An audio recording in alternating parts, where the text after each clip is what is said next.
Hola, ¿qué tal? Bienvenidos. Qué alegría encontrarnos con la salud en Su Médico en Casa. El consultorio de Teleantioquia de lunes a viernes a las 6 y 5 de la tarde en este horario, en vivo y en directo, con repetición de lunes a viernes a las 5 de la mañana. Nuestras líneas telefónicas para que participen con sus preguntas, 232-4604. Esta línea es local para Medellín y el área metropolitana, y también tenemos una línea de larga distancia gratuita para quienes nos acompañan en los 125 municipios de Antioquia y en muchas ciudades de Colombia. Saludo especial para los televidentes que madrugan con nosotros en nuestras repeticiones, y para quienes me han preguntado cómo pueden ver los capítulos de Su Médico en Casa. Es muy fácil, pueden ingresar a nuestro canal en YouTube, buscan Canal Teleantioquia, programa Su Médico en Casa.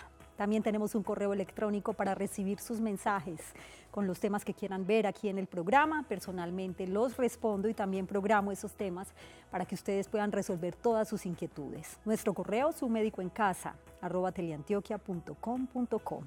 Tema de hoy, la catarata en los ojos. ¿Cómo diagnosticarla a tiempo? ¿Cómo es el tratamiento? ¿Cuáles son esos factores de riesgo? ¿Será que la solución solo es la cirugía?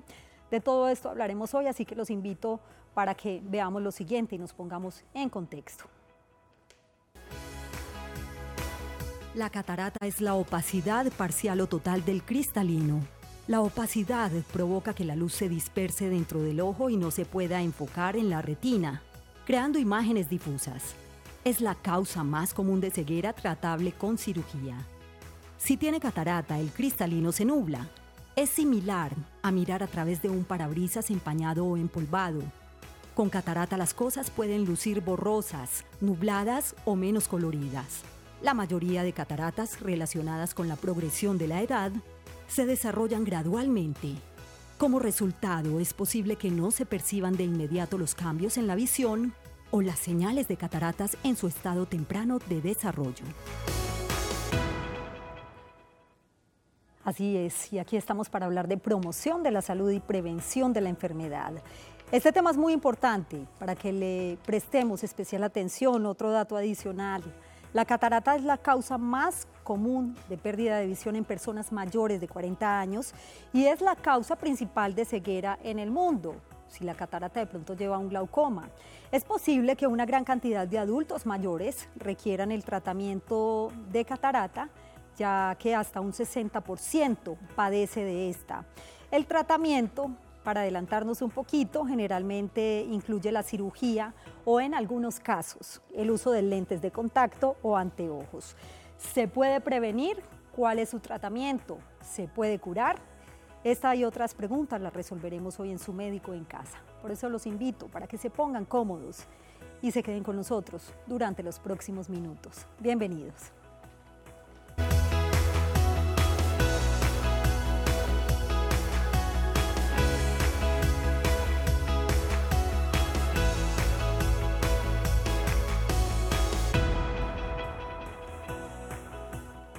Gracias nuevamente por estar en Su Médico en Casa de lunes a viernes en este horario de las 6 y 5 de la tarde. Ustedes pueden participar con sus preguntas no solamente a través de nuestras líneas telefónicas, también lo pueden hacer interactuando en redes, en Twitter, numeral Su Médico en Casa, @Teleantioquia, y en Facebook nos encuentran como Canal Teleantioquia. Está con nosotros el doctor Lucas Saldarriaga.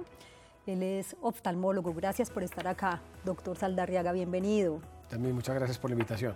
Al comienzo del programa veíamos una nota donde hablaba un poquito sobre el tema de la catarata, pero es bueno que profundicemos un poco más en esta. ¿De qué se trata? ¿En qué consiste? ¿Qué es la catarata? Muy bien. Todos cuando nacemos tenemos varios métodos para poder ver en el ojo. Y siempre me refiero y me remito a nuestro ojito, porque el ojito es la mejor manera que podemos entender. Tenemos dos tipos de lentes dentro del ojo, este que es la córnea y este que es el cristalino, ¿vale? Gracias a esos dos lentes nosotros podemos ver. Este lentecito, que es completamente transparente, sí, se llama cristalino. ¿Por qué? Porque es totalmente cristalino. Con el paso de los años, este lente va a empezar a perder su capacidad de transparencia y va a irse tornando más oscuro. Quiero decir, va a cambiar la forma, el tamaño y, por supuesto, su capacidad de refractar las cosas. Entonces, en pacientes que tenemos cataratas iniciales la vamos a ver como más o menos así.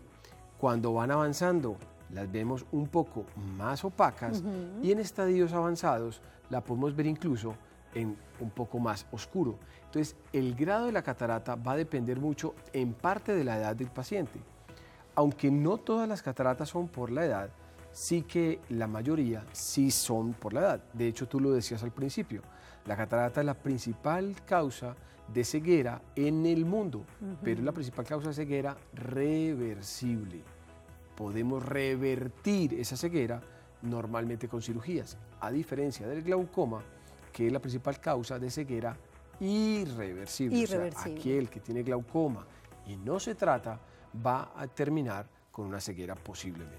Cuando hablamos de catarata, doctor Lucas, hablamos obviamente de personas que son más susceptibles a padecerla, lo decíamos ahorita, los adultos mayores, o sea, con la edad, pero también hay casos excepcionales donde se pueda presentar la catarata, por ejemplo, en niños o recién nacidos. Sí, las cataratas hay múltiples formas de catarata. Entonces, tenemos cataratas congénitas, son aquellos pacientes que tienen algún déficit en la formación de ese cristalino, por tanto ese cristalino se forma de manera anómala, y el niño nace con catarata ya, o sea, no hay necesidad de nada, ya viene con una alteración microsomal o genética de entrada. ¿Y se puede corregir? Se puede corregir, evidentemente. En estadios tempranos. Sí, en estadios tempranos, y la idea es, cuando yo tengo un paciente con catarata catarata congénita, la idea es operarlo al mes, 2, 3 meses de vida, rápido, porque si no se trata adecuadamente, se va a producir una deprivación neurológica. ¿Qué quiere decir eso?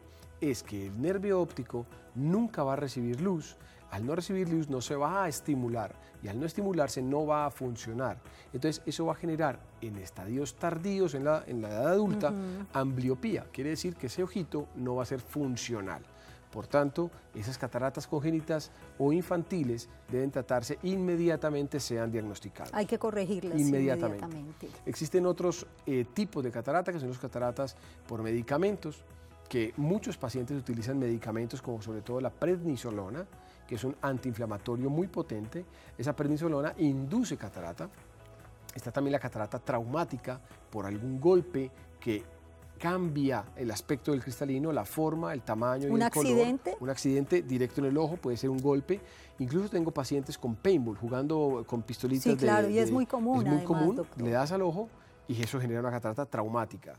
Entonces tenemos cataratas congénitas, infantiles, traumáticas, por medicamentos y por la edad.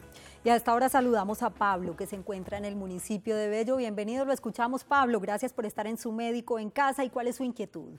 Muchas gracias a usted, doctor. Muy buenas noches. Gracias por este maravilloso programa. Gracias a ustedes. Mi pregunta es la siguiente. ¿Yo puedo curar las cataratas con gotas para los ojos? ¿Con gotas? Sí. Muy bien, gracias por acompañarnos hoy en Su Médico en Casa, Pablo, y lo invito a estar muy atento a la respuesta del doctor Lucas. Bueno, realmente las cataratas no se pueden curar con gotas, porque es algo natural, un envejecimiento natural del cuerpo. Es que incluso ni los errores de refracción podrían corregirse con gotas, doctor. Bueno, ahí la presbicie podría entrar un poquito con algunas gotas que utilizan, pero realmente no son muy recomendables, no las usamos de rutina.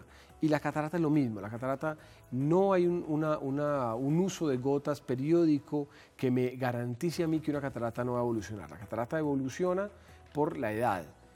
Sí que se han hablado de algún tipo de medicamentos, pero no están aprobados ni por la FDA, que es la que nos regula a nosotros, ni por el INVIMA en Colombia, y realmente no es un tratamiento aprobado para el tratamiento ni cura de las cataratas. Para quienes acaban de llegar a sus pantallas, hoy en Su Médico en Casa estamos hablando de catarata. Hay que diagnosticarla y tratarla a tiempo para evitar la ceguera. Es la principal causa de ceguera también a nivel mundial.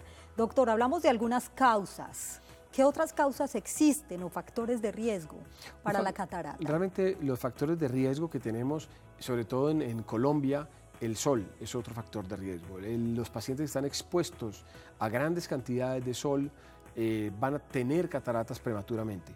Nuestros campesinos que laboran arduamente todos los días en el campo son pacientes que tienen cataratas a edades tempranas y son cataratas que evolucionan rápidamente. Entonces el sol siempre es algo, y yo siempre se lo digo de mis pacientes, usar gafas oscuras no es por uno verse bonito ni por algo estético, realmente es por Por prevenir. salud visual. Y ojo con las gafas, dónde las compras, cuáles son, que realmente tengan los filtros adecuados, los filtros UV que son idóneos para evitar este tipo de asociaciones a catarata. Igual que el sol, doctor, quienes están expuestos al sol, que es un factor de riesgo para la catarata, existen otros factores de riesgo por ciertas actividades, por ejemplo, las personas que laboran con químicos o con productos tóxicos, ¿podría presentarse, favorecer la aparición de la catarata? Bueno, la verdad es que no son reportes normales, Sí. porque realmente para inducir ese tipo de alteraciones por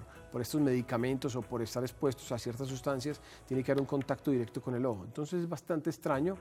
Pero por eso te decía al principio, No es lo el normal. medicamento que más está asociado o la sustancia sí es la prednisolona. Ese sí se está demostrado que sí se asocia a una catarata. Saludamos a esta hora a Victoria, que se encuentra en el municipio de Itagüí. Gracias por estar en Su Médico en Casa. Quiero recordarles nuevamente nuestras líneas telefónicas. Se cayó la llamada 232-4604 y 018-051-5015. Hoy estamos hablando de catarata en los ojos, ya hablamos de las causas. Ahorita hablamos de los síntomas porque también está asociado al tema del diagnóstico, doctor. Toquemos de una vez esos dos temas. ¿Cómo se empieza a manifestar la catarata? ¿Cuáles son esos síntomas? ¿Y cómo se puede diagnosticar a tiempo? Digamos, no para corregirla, pero sí para, pues con cirugía, obviamente, dijimos ahorita, es reversible. Bueno, los síntomas, normalmente el paciente empieza a ver borroso. ¿Y qué es ver borroso?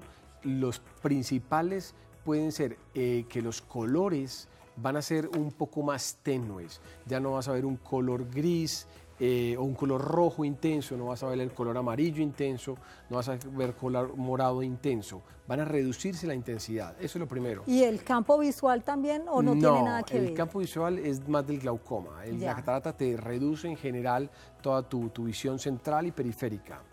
Lo segundo que el paciente puede experimentar es los contrastes. Por ejemplo, conducir en las noches se vuelve un poco más pesado, Sí. se vuelve un poco más difícil. El contraste de luz con oscuridad o luz y oscuro es lo que permite a ti ver bien. Cuando ese contraste se disminuye en las noches, estás conduciendo, no sé, para el suroeste y ese contraste de luz ya no existe y solamente ves oscuridad, ahí el paciente con catarata siente esa disminución. Incluso hay una comparación, doctor, con la catarata y es como si uno viera por el vidrio de un auto empañado. Es la misma sensación. Es la misma sensación. Obviamente, a medida que vas avanzando y la catarata va aumentando, obviamente tu visión se va notablemente a disminuir. Por eso es que siempre hay que consultar en estadios tempranos para ver si se puede hacer algo. Por supuesto, enseguida continuamos con el tema de los síntomas y por supuesto el diagnóstico, porque antes saludamos a Victoria, que se encuentra en el municipio de Itagüí. Bienvenida y la escuchamos, Victoria. Ya Su Médico está en casa. Sí, muy buenas noches. Pregunta, si yo empleo la vista de cerca para leer mucho o coser, ¿eso puede hacer que empeoren las cataratas? ¿Entendimos la pregunta, doctor? Sí. Gracias por acompañarnos, Victoria, y la invito para que esté muy atenta a la respuesta del doctor Saldarriaga. Bueno, realmente la lectura la visión cercana, o sea, utilizar mucho la visión cercana no va a inducir que tengas más catarata o menos catarata. Te va a inducir simplemente a que vayas perdiendo tu capacidad de acomodación, tu capacidad visual, que le llamábamos presbicie, o otro tipo de alteraciones de miopía. Pero realmente catarata como catarata por la lectura no es realmente lo que induce. Igual que otro mito que existe por ahí, Claro. que es que si voy a leer en un carro se me desprende la retina. No, tampoco. Es falso. Sí, eso también es como un mito ahí que tienen las mamás, pero no. Ya. ¿Cuáles son otros síntomas de la catarata? ¿Cómo se diagnostica a tiempo para poderla corregir? ¿Cuál es el tratamiento? Las respuestas las tendremos después de la siguiente pausa, muy breve, aquí en Su Médico en Casa, un minutico nomás, y enseguida regresamos con ustedes.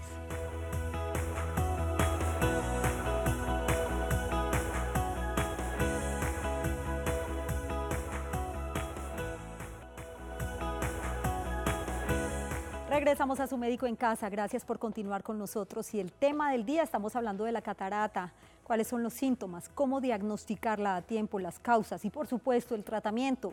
Y en relación con este tema, tomemos nota de los siguientes datos muy importantes. La catarata puede afectar a uno o los dos ojos, pero no se contagia de uno a otro. Los síntomas más comunes son visión borrosa, colores que parecen desteñidos, resplandor alrededor de las luces. Puede ser que las luces de los autos, lámparas y del sol se vean demasiado brillantes. Dificultad para ver bien de noche. Ver doble. La catarata suele aparecer lentamente. El uso de anteojos nuevos, la iluminación más brillante, anteojos de sol antirreflejo o lentes de aumento pueden ayudar al principio. El tratamiento de catarata normalmente consiste en la cirugía. Durante esta se extrae el cristalino y se reemplaza por una lente artificial nueva. En la mayoría de las cirugías se utiliza una lente intraocular que puede ser de silicona, plástico o acrílico. Generalmente esta enfermedad no afecta a las personas más jóvenes. Los que corren más riesgo son los adultos mayores. De las personas de 60 años en adelante, aproximadamente el 60% ha tenido problemas en la visión debido a la formación de catarata. La catarata es la causa principal de pérdida de la visión en las personas mayores de 65 años. La catarata también puede ser consecuencia de lesiones, enfermedad o transmisión genética. Estos datos son bien importantes para que los tengan presentes en relación con el tema del día sobre la catarata. Y veníamos hablando también de los síntomas y por supuesto es bien importante el diagnóstico que sea a tiempo para poder hacer la corrección, ya sea a través de la cirugía o un tratamiento, doctor. ¿Qué otros síntomas existen? Bueno, lo más importante en los pacientes cuando tienen catarata, el síntoma es, fuera de la visión borrosa, es que pueden empezar a tener lagrimeo. De alguna manera, la mala visión o ver mal tiene un alto porcentaje de lagrimeo. Esto puede ser por esfuerzo, además de dolores de cabeza, que también pueden tener por el esfuerzo. Pueden presentar incluso, en casos más avanzados, tropiezos o te puedes caer debido a esto, lo cual puede convertirse en otro problema mayor si estamos hablando de un paciente de 80, 85 años que se cae y puedes incluso llegar a tener una fractura de cadera por esto. Entonces, los síntomas son variados, pero la visión borrosa, el mareo, el dolor de cabeza sí son los más importantes. Y a esta hora saludamos a Cristina, que nos acompaña en el barrio Guayabal. Bienvenida y la escuchamos, Cristina. Hola, buenas noches. Yo tengo una pregunta para el doctor. A mi familiar me había dicho que las cataratas podían dar por fumar, por comer a deshoras, y también que por exponerse demasiado al sol. ¿Es esto cierto? ¿Por qué? Está clara la pregunta, doctor. No le alcancé a entender muy bien, Cristina. Mira, a mi familiar me comentó que las cataratas podían dar por fumar, por comer a deshoras o por exponerse demasiado al sol. Ah, ya. Fumar, comer a deshoras o exponerse al sol. Gracias, Cristina, por acompañarnos hoy en Su Médico en Casa. Ya habíamos mencionado el tema del sol, sí, doctor. La exposición al sol sí es importante, pero realmente comer a deshoras y fumar no hay mucha asociación de eso con las cataratas. Diagnóstico y tratamiento, doctor, muy importante. Bien. Antes de despedirnos. El diagnóstico clínico, el diagnóstico es en donde tu oftalmólogo te hará un diagnóstico oportuno de la catarata, y el tratamiento, básicamente el tratamiento es quirúrgico. Y a eso vuelvo otra vez a mi ojito, porque el ojito, lo que hacemos en cirugía es que retiramos las cataratas, quitamos esta catarata que tenemos aquí y la vamos a poner, vamos a implantar un lente artificial. Normalmente estos lentes son de silicona y estos lentes de silicona van a quedarse por todo el tiempo en el ojito.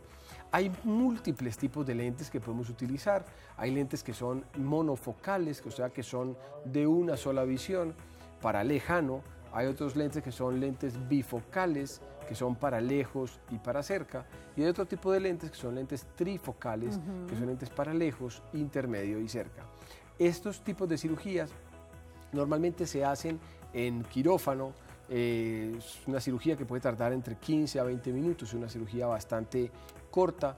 Las complicaciones, evidentemente, como cualquier cirugía ambulatoria, ese mismo día te vas para la casa, anestesia local o general, dependiendo de cada caso. Y se implanta el lentecito, ese lente ya se queda de por vida ahí, y depende del tipo de lente que te implantes, pues vas a necesitar o no gafas para cerca o para lejos. Y ese cuidado posoperatorio, una vez pase la cirugía, ¿Cómo son esos cuidados, doctor? Normalmente es rápida. Las cirugías hoy por hoy, con la tecnología que tenemos, las microincisiones para entrar al ojito son de menos de 2 milímetros o 2.2 milímetros. O sea que la recuperación es bastante rápida. Es una recuperación que incluye gotas antiinflamatorias, incluye gotas de antibiótico. Pero normalmente el paciente se reincorpora a su vida laboral entre unos 8 o 10 días aproximadamente, dependiendo del caso. Hay gente que tardará más, hay gente que tardará menos, pero en general es un promedio, unos 8 a 10 días. ¿La cirugía es efectiva, doctor? Hablemos del porcentaje de efectividad de la cirugía de catarata. Yo creo que el porcentaje es bastante alto, es muy alto. Si un paciente no tiene ninguna otra enfermedad, ninguna otra patología ocular, el reemplazo del cristalino por un lente artificial te va a asegurar una recuperación de un 98% hasta el 100%.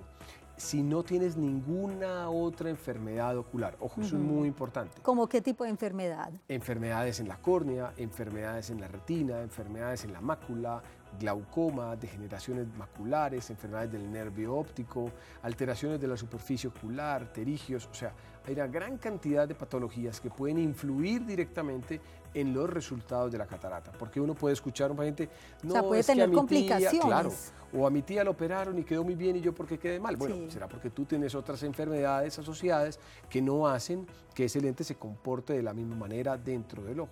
Entonces sí que dependiendo de cada paciente vas a tener una recuperación u otra. ¿Y es posible prevenir la catarata? Y ya sabemos que sí se puede curar con la cirugía. Prevenible, pues es como una cana o las arrugas, Sí. ¿no? Puede retrasar un poquito la aparienciar, pero no hablamos de prevención. no hablamos de prevención. Hay pacientes que nunca les va a dar catarata por su condición médica o porque comen bien o son saludables, nunca estuvieron expuestos a ningún efecto como el sol o químicos o medicamentos o nada de esto, pero en general la catarata va a aparecer. Es algo natural de nuestra vida, de nuestro envejecimiento como personas y eso va a aparecer. Entonces el porcentaje es alto. Doctor Lucas Aldarriaga, gracias por acompañarnos hoy con esta información tan útil para los televidentes en Su Médico en Casa. Muchas gracias, Yamila, a ti. A ustedes también gracias por su compañía, que tengan una feliz noche y un feliz día para quienes madrugan con nosotros en las mañanas. Chao.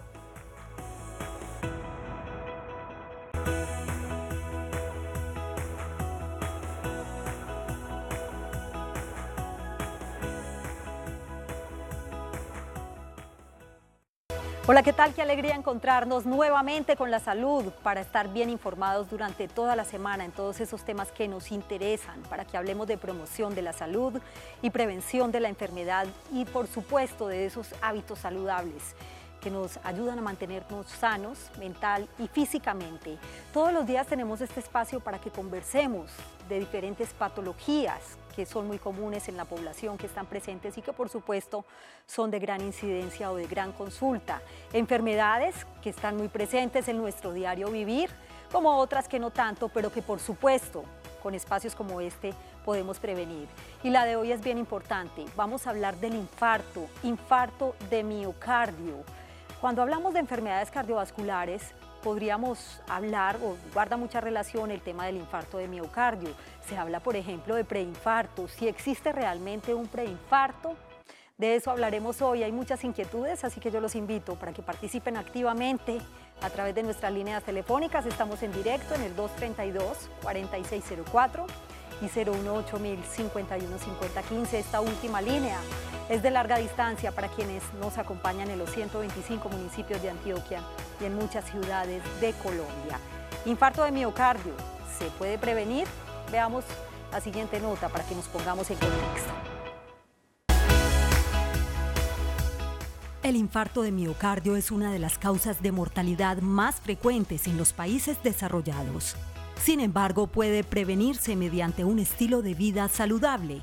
Es así como se recomienda evitar posibles factores de riesgo como el tabaquismo o el sobrepeso y buscar el tratamiento adecuado para las patologías predisponentes como la hipertensión arterial. El 40% de los ataques al corazón tienen lugar por la mañana, entre las 6 y las 12 del mediodía, lo que está relacionado con el aumento de la actividad de coagulación durante dichas horas. Un ataque al corazón puede ocurrir cuando usted está descansando o dormido, después de un aumento súbito en la actividad física y después del estrés emocional o físico súbito e intenso, entre otros factores. A cualquier persona, en cualquier momento de la vida puede darle un ataque al corazón. Sobre todo existe un mayor riesgo y es en las personas adultas que pueden tener de pronto un factor hereditario. Yo los invito para que participen hoy en Su Médico en Casa con sus inquietudes. También estamos en redes sociales. Pueden interactuar con nosotros en Twitter, #Su Médico en Casa, @Teleantioquia, y en Facebook nos encuentran como Canal Teleantioquia. Pónganse cómodos y quédense con nosotros durante los próximos minutos, porque su médico ya está en casa. Bienvenidos.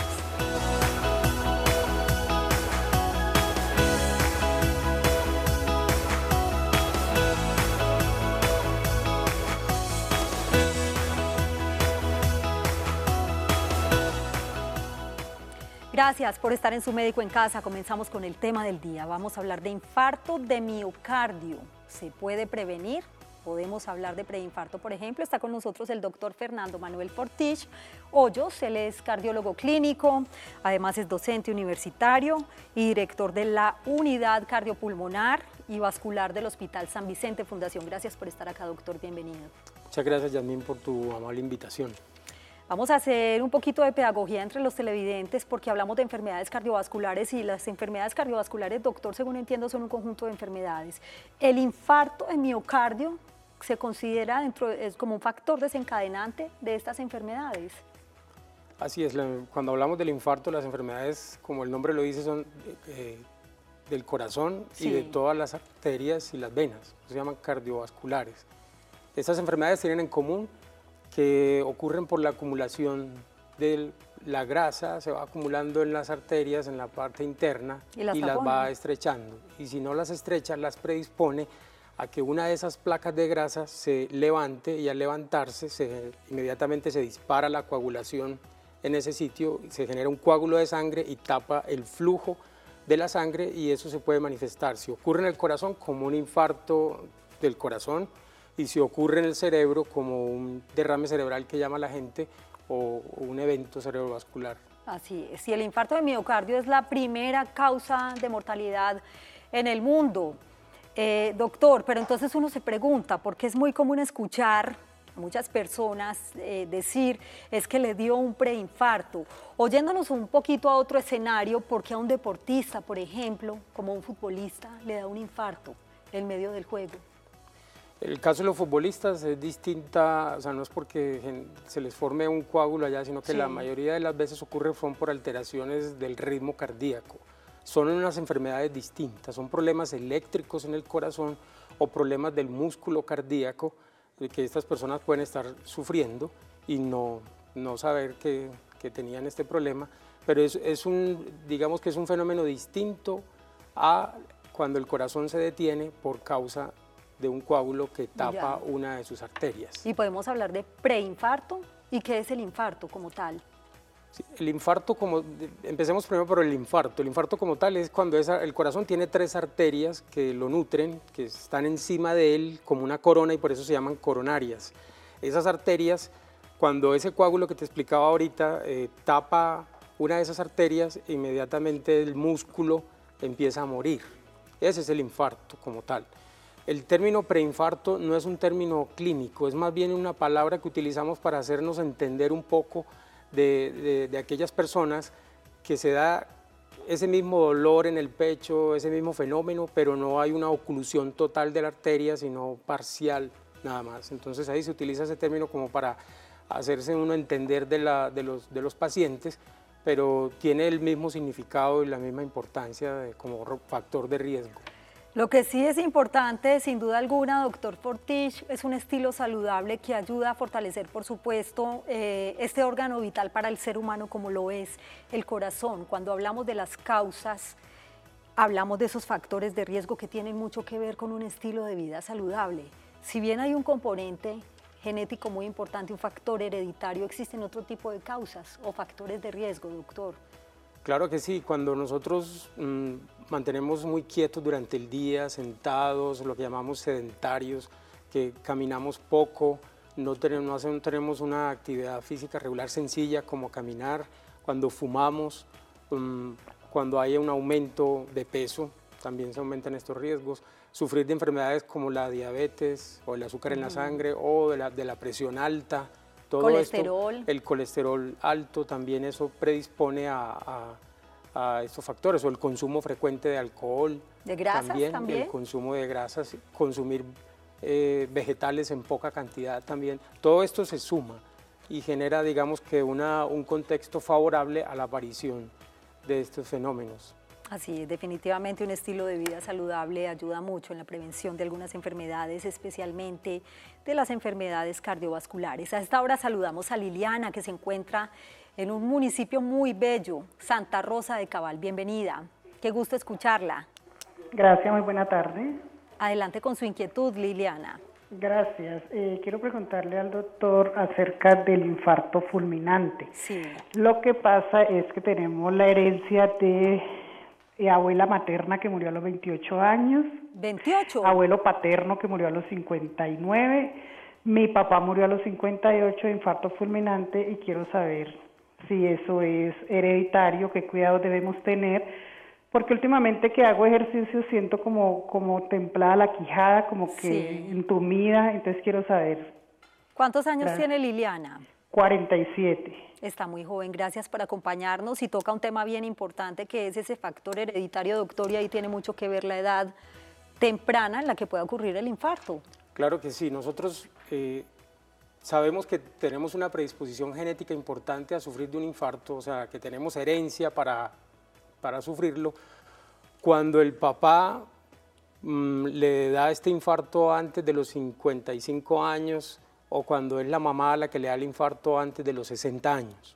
Generalmente antes de esas edades, para el hombre y para la mujer, no es frecuente encontrar infartos, salvo que se tenga esa predisposición genética. En este caso, Liliana tiene una predisposición genética a sufrir del infarto. Yo le recomiendo a ella que consulte, que le ponga mucha atención a ese dolor, porque ese dolor es llamativo y pudiera ser compatible, porque a veces el infarto no da fulminante, sino que muchas veces empieza a dar alarmas, ¿cierto? A dar como señitas. A dar señitas, y de pronto nosotros nos confundimos con cualquier cosa, nos tomamos cualquier cosa y no consultamos, y después tenemos un problema el día que menos pensamos. Doctor, y cuando hablamos de esa consulta al médico para ver si tiene esa predisposición genética de sufrir un infarto, estamos hablando de una valoración de algún examen o una prueba física que podría hacerse o algún examen clínico.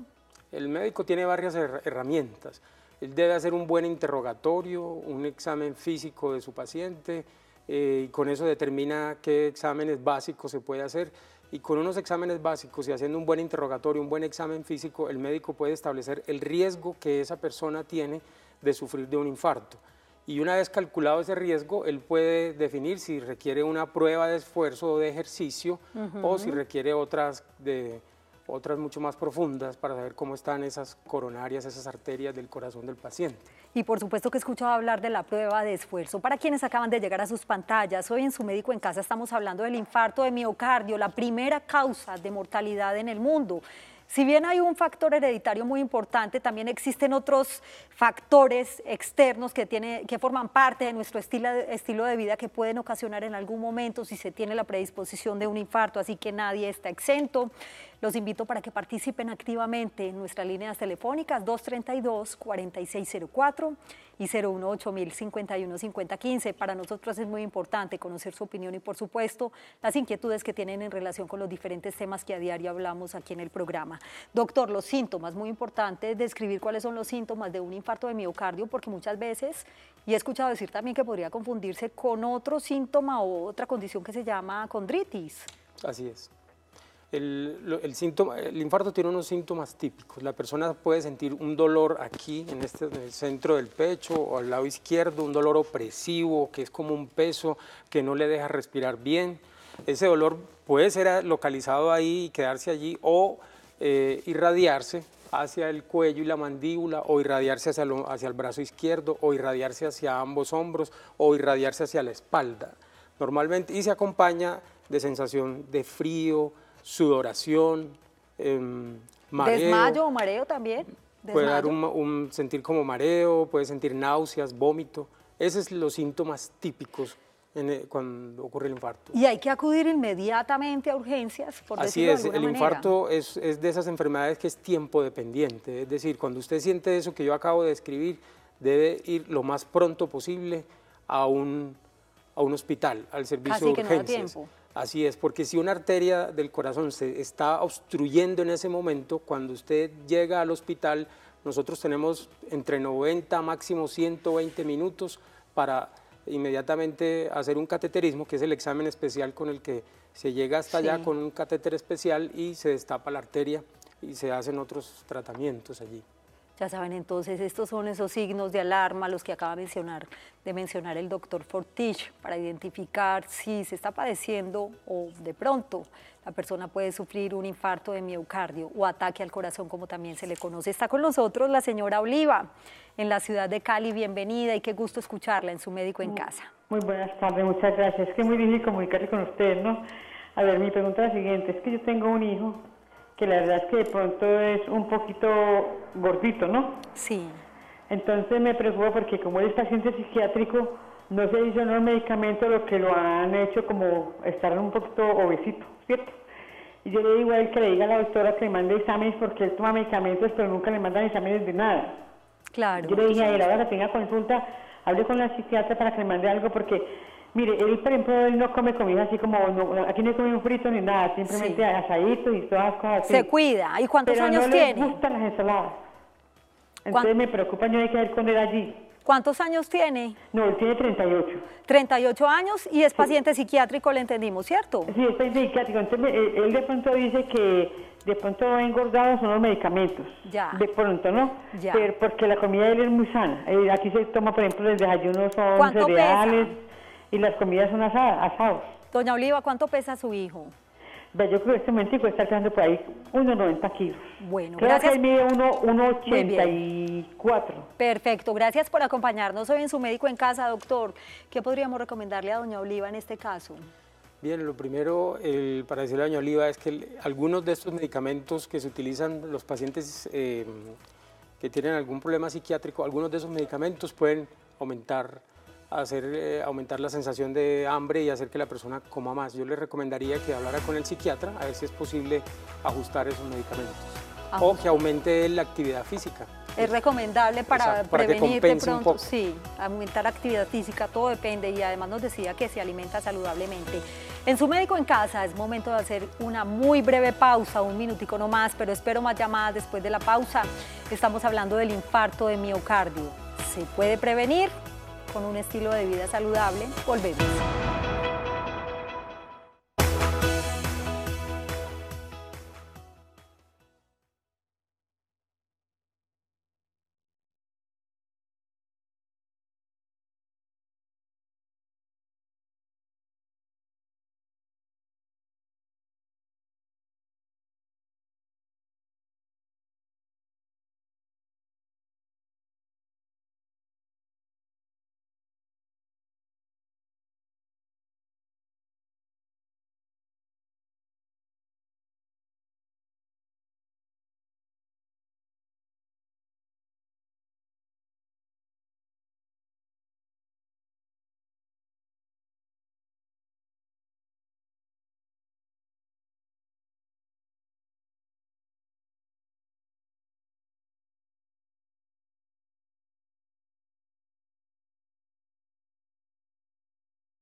Regresamos a su Médico en Casa con el tema del día, el infarto de miocardio. ¿Se puede prevenir?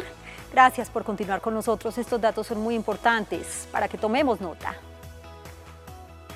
La falta de sangre en un área del corazón puede producir la muerte inmediata o producir daños en el músculo cardíaco o su sistema eléctrico, lo cual lleva a complicaciones graves. La mitad de los pacientes que mueren por infarto cardíaco lo hacen antes de llegar al hospital. El síntoma típico de infarto cardíaco es un dolor opresivo en el pecho, como un peso que puede quedarse localizado allí o irradiarse a alguna de las siguientes áreas: el cuello, el brazo izquierdo o a ambos brazos o a la espalda. Las mujeres, los ancianos o los diabéticos pueden tener síntomas no típicos cuando presentan un infarto: desasosiego en el pecho, mareos, dolor en la espalda o en la boca del estómago. El infarto podría prevenirse en un gran porcentaje si vamos al médico para definir nuestro riesgo cardiovascular y tomar las medidas preventivas según el caso, o si ya sufrimos del corazón, mantener controlada nuestra enfermedad. No todos los infartos ocurren sin aviso. A veces estas molestias en el pecho se hacen evidentes cuando realizamos esfuerzos como subir escaleras o caminar rápido, entre otros. Si este es el caso, debemos consultar inmediatamente al médico. Muy bien, es hora de hablar del tratamiento. Cuando ya ocurre el infarto, doctor, porque ya está claro que lo podemos prevenir, ¿cierto?, con algunas acciones, pero cuando ya ocurre el infarto, ¿cuál es el tratamiento a seguir? ¿Es farmacológico? ¿Cirugía? Bien, cuando ocurre el infarto, como te decía, el paciente llega al hospital y se le debe realizar un cateterismo en los primeros 90 minutos de su llegada. En ese cateterismo es una pequeña, digamos, unos pequeños cablecitos que se meten puede ser por la arteria de aquí de la mano, y pues esos cablecitos llegan hasta allá. Cuando llegan hasta allá se inyecta un material que colorea las arterias y se puede ver si hay una obstrucción. Si hay la obstrucción, la primera medida es que se destapa en ese acto, ¿cierto? Y listo, en media hora ya eso está resuelto. Pero algunos pacientes que tienen una enfermedad muy severa, que el médico no puede destapar en ese momento, o tiene las 3 arterias comprometidas, es decir, la condición es bastante grave, entonces no puede tratarse a través de ese medio del cateterismo, sino que tiene que pensarse en una cirugía a corazón abierto, que llaman. Muy bien, doctor Fernando Manuel, gracias por acompañarnos hoy en Su Médico en Casa con esta información tan útil para los televidentes en relación con el tema de la prevención del infarto de miocardio. Muchas gracias. Recuerden el mensaje: hay conductas definitivamente que tienen un impacto favorable sobre la salud de nuestro corazón y a la vez de todo nuestro cuerpo. El peso, mantener un buen peso, por ejemplo, garantizar ejercicio al menos 30 minutos diarios, una buena y sana alimentación, no exceso de sal y de azúcar, entre otros. Evitar el cigarrillo también. A ustedes, gracias por su compañía, que tengan una feliz noche y un feliz día para quienes están con nosotros en las mañanas. Chao.